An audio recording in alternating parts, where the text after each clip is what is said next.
Babatiin ko lang ng advance happy birthday sa June 13 si Edmi Ian Seriola, yung kumpare ko.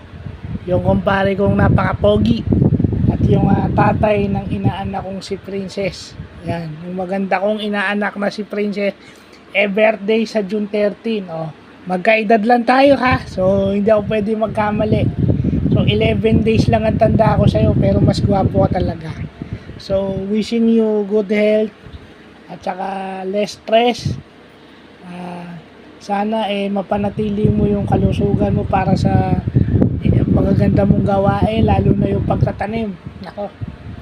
Ayan, worth emulating yung ginagawa mo outside sa work mo sa school. So, sana makatulong ka pa sa maraming tao, sa maraming Franciscans, at saka sana yung mga anak mo graduates with colors pagdating sa St. Francis. So, happy birthday in advance and God bless.